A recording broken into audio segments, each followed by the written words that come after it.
Għaddejjin l-aħħar preparamenti qabel ma jsir il-preżentazzjoni uffiċjali tal-artisti u tal-programm tal-avveniment Europride li se jsir nhar it-tnejn. Il-Europride hija l-akbar avveniment Ewropew ta' persuni LGBTIQ+ li ta' kull sena jattira eluf ta' turisti minn madwar id-dinja lejn il-belt li tkun intażlet biex tospita. Dan l-avveniment se jsir bejn is-7 u 17 ta' Settembru bit-tema Equality from the Heart. Il-Europride jattira eluf ta' nies biex jiċċelebraw il-komunità LGBTIQ+ fil-waqt li jippromovu l-messaġġ b'saħħtu favur l-ugwaljanza. Dwar l-aħħar preparamenti għal dan l-avveniment tkellimna ma' Tony Attard, id-direttur artistiku tal-Europride 2023 li jelenka attivitajiet ewlenin li se jiġu organizzati. Dawn se jinkludi wirja ta' arti, sfin u sfilati tal-moda. Tony Attard spjega li f'pajjiżna fil-ġimgħat u xhur li ġejjin se jkun hawn diversi proġetti fosthom ċirklu u anki sfin.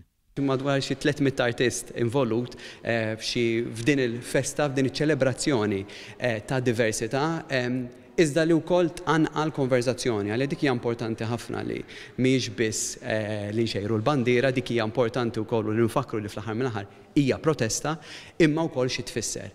Tony Attard tkellem ukoll fuq il-fatt li dan l-avveniment qed jiġi reklamat fuq diversi siti internazzjonali fosthom in-New York Times. Interess anke fil-konverzazzjoni li kellem mal-ġurnalist pereżempju minn New York Times kienet konverzazzjoni u interess ġenwin li xi kultant din il-gżira f'nofs il-Mediterran li fl-Amerika narawha forsi blenti forsi bna aktar konservattiva u blenta aktar eżotika, kif daqqa waħda qed issir belt tista' tgħid Ewropea għal bħala Europride għal din is-sena.